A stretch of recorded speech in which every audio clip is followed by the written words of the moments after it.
just going to share, inshallah ta'ala, a 10-minute khatira benefit.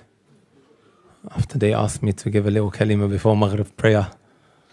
May Allah Azza wa Jal bless our brothers and sisters at this wonderful masjid. A short benefit, my brothers and my sisters, from Surah Yusuf. And I feel like this point is not really emphasized enough, that we can extrapolate from this wonderful chapter, which people from different walks of life can take immense benefit from. Whether you are practicing, non-practicing, Muslim, non-Muslim, a father, mother, son, daughter, forsaken, you're feeling sad, depressed. Surah Yusuf, my brothers and my sisters, honestly has gems and benefits that bring so much comfort to one's heart. As Ibn Ata, Abu al-Abbas once mentioned, لا يسمع سورة يوسف محزون إلا استراح إليها. Never does someone who is going through sadness, then he listens to Surah Yusuf except that he will find comfort in it. However, unfortunately, what seems to have happened is that we have this very secular type of approach with the Quran. Only when certain things go wrong in our lives, we might pick up the Quran, we recite it a little bit, and then a couple of days later we continue where we left off. Or we might treat this Quran, my brothers and my sisters, as an outdated history book that we leave on the shelves collecting dust, when it is so much more than that. Wallahi, if we sat here all the way till Fajr and we poured out our emotions and the problems and the struggles that we're going through today, we would be able to find a solution from the Quran, either directly or indirectly. It's all there. Right?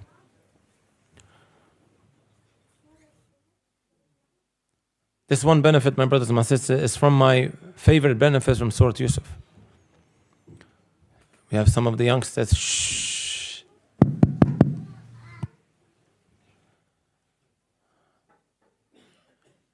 Two names of Allah subhanahu wa ta'ala that were mentioned 3 times in Surah Yusuf, coupled together.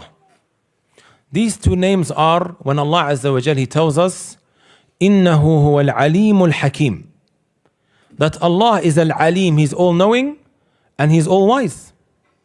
These 2 names, my brothers and my sisters, they were coupled together and mentioned 3 times in Surah Yusuf, and that does not happen by chance. Right at the beginning, midway through, when Yaqub, the father, he now loses his second son that was very beloved to him, Benjamin, and also the third, Kabiruhum, he didn't come home. So now, my brothers and my sisters, 3 of his children have gone missing. And Yaqub alayhi salatu wasalam has already gone through decades of heartbreak, and now he has to go through another heartbreak. May Allah Azza wa Jalla not test us, because this is a huge test. The closest I've seen in this world similar to this situation is when a father, he loses his son. That's not an easy experience. I've seen my father go through that. Most of the time, it's the father that passes away before the son, because he's older. Right? Sometimes Allah Azza wa Jal tests a father to lose his children before he has departed from this world. And we know our Prophet Muhammad sallallahu alaihi wasallam, he lost 6 out of his 7 children in his lifetime. Right? وَالْكُلُّ فِي حَيَاتِهِ ذَاقُ الْحِمَامِ وَبَعْدَهُ فَاطِمَةُ بِنِصْفِ عَامٍ, as the poet mentions. I think I may have said it right. All of them passed away before Prophet Muhammad sallallahu alaihi wasallam, but Fatima radiyallahu ta'ala anha, she lived on for another 6 months. That's not an easy experience. Just to go through that. Wallahi, it's not easy. Right? With Yaqub, he doesn't know whether they are alive or dead. And that's even more difficult.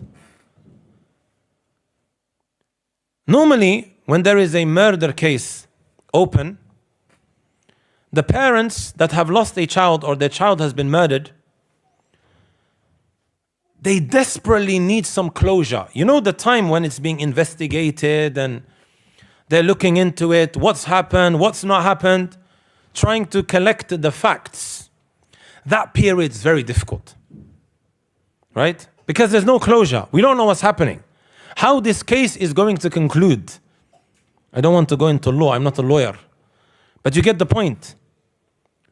Until there is closure, the parents, they will not be at peace.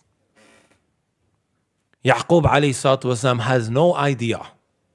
Are my children alive? Are they dead?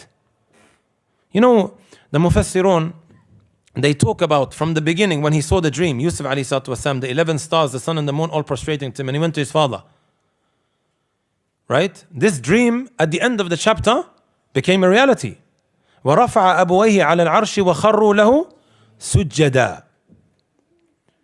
14 pages in the Quran. It was 14 pages from the beginning all the way to the end. Right? From the masahif that we have. The scholars of tafsir, they discuss how long from the time he saw the dream up until the end of the surah, the end of the chapter, when it became a reality. How long was it? Some Mufassirun, they mention 40. Some they say less than that. Others they mention 80 years. 80 years, subhanallah. If we went off with this view, that's not easy. That's hard, wallahi al-azim. Right? And he still didn't get any closure. Anyhow, my brothers and my sisters, the benefit that I want to share is, we have these two names, right? It is as if Allah Azza wa Jalla is saying to us, you are about to set off on a journey, and you will come across events that you might struggle to make sense of. And you have to take these two names and place it in your backpack. When you travel, let's just say to Mount Everest or Mount Snowdon, you take a backpack with you. And you would take in your backpack what? You would take that which is essential for survival. You're not going to take your Nintendo or your Xbox. You will take that which is essential for survival. And these two names, it's like we're being told you need it as you go through this chapter, because you might struggle to make sense of it. It's an emotional roller coaster, what Yusuf went through, alayhi salatu wasalam. If you ask me to describe Surah Yusuf in one sentence, I would say to you, emotional roller coaster. He gets thrown into the well, sold into the slave trade, and then all of a sudden, he's in a palace, and then in some prison somewhere in a dungeon, and then he rises to power. Ups and downs, ups and downs. لَتَرْكَبُنَّ طَبَقًا عَنْ طَبَقٍ. Look up the tafsir. This is what life is, ups and downs, ups and downs. And the trials, they are not going to continue. Right? Anyhow, every human being needs these two names. Allah is saying to Yusuf, Yaqub, and anyone else that's going through troubles, I am fully aware of what you're going through. I am Al-Alim. Every step that you take, every move that you make, don't think I am not aware. Allah is saying. But also remember that I am Al-Hakim. And that everything happens for a reason, whether you can make sense of it or not. Sometimes we struggle to understand why is this happening.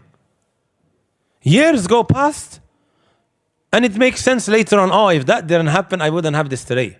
I always tell the youngsters this who are looking to get married. He tries everything in his power to get married to Halima.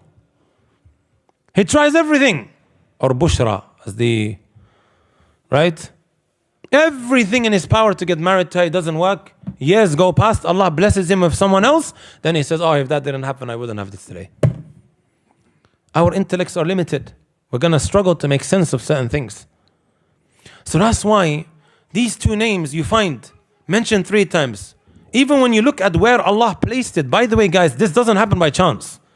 Allah is very selective of where He puts His ayat. So it's right at the beginning, midway through, and then right at the end. نتقلب بين هذه الأسماء.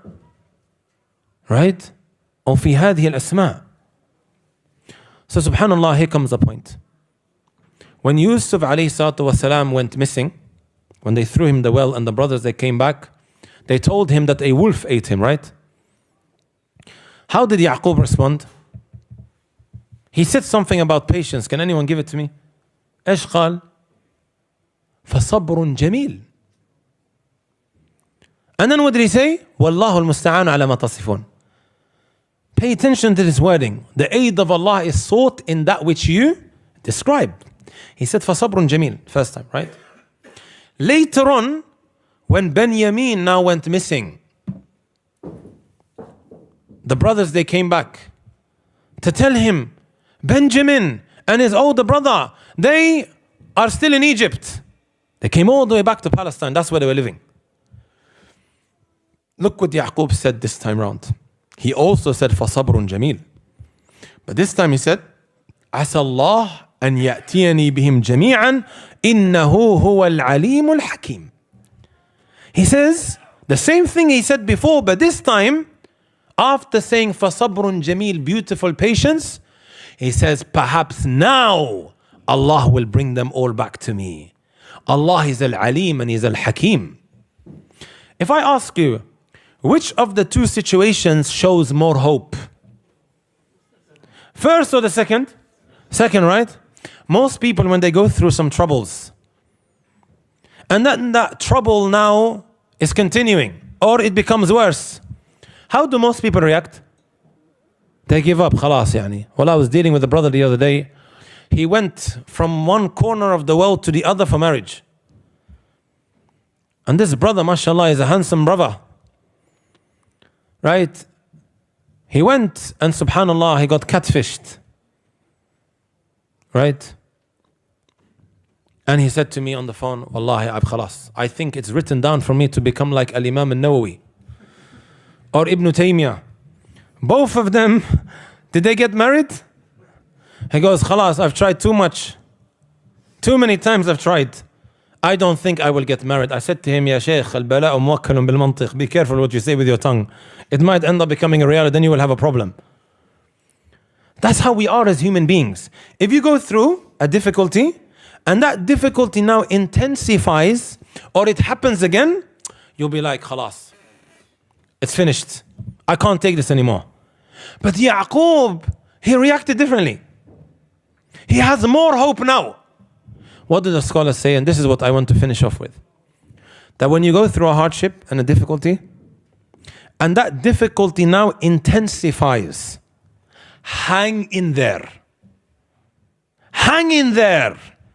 Don't throw in the towel. Don't give up. Because now the faraj is qareeb. The relief is just around the corner. Right? The opening that you've been looking for, the relief is just around the corner. Just hang in there a little bit more. And that's exactly what ended up happening. He had more hope. Subhanallah, the second time round. And he's connecting it with these two names of Allah Azza wa Jal. And then he tells his children, Ya bani yadhabu fatahassasu min Yusuf wa akhi wa la tayasu min rawhillah. Go and look for Yusuf and his brother and do not lose hope. Right? So hang in there. When that problem now reaches breaking point, you're at breaking point and you're about to let go. No, hang in there and keep doing the right thing. This is also crucial because sometimes we go through hardships and difficulties and you say, if Allah chose this for me, you know what, forget it. I'll go do whatever I want. And he sins, disobeys Allah. And then you wonder why that problem continues. No, we learn from both Yusuf and Yaqub, even though what they went through, someone may say, Wallahi, ma yastahiqun, they don't deserve this. Right? Someone may say they don't deserve to go through all of this. Yusuf is thrown into prison for something that he didn't do. But what did he do? Did he start disobeying Allah? How do we normally react? Many a time we might react in a way, you know what, let me just continue with my life, yani, I can't do with this deen anymore. As if Allah Azza wa Jal has wronged him. Right? Yusuf continues giving da'wah inside of prison. He chose, subhanallah, right, hardship over sin. He could have given in to all those ladies that were going crazy of him. But he chose hardship to get away from that haram. And he continued doing the right thing. And eventually Allah Azza wa Jal showed him the fruits. He rose to power. Yaqub likewise, he didn't start insulting Allah. Ya Allah, you did this, and Allah, you chose this. No, he continued doing the right thing. And the doors were eventually opened. Right? That's what I wanted to share, inshaAllah ta'ala. They did ask me last minute. May Allah, as Masjid Furqan always does, يعني. Right? Allah يحفظكم وجزاكم الله خير وبارك الله فيكم. And hopefully I'll see you all again. جزاكم الله خير. إن شاء الله. جزاك الله خير شيخنا أبا تيمية، بارك الله فيك. For the Fajr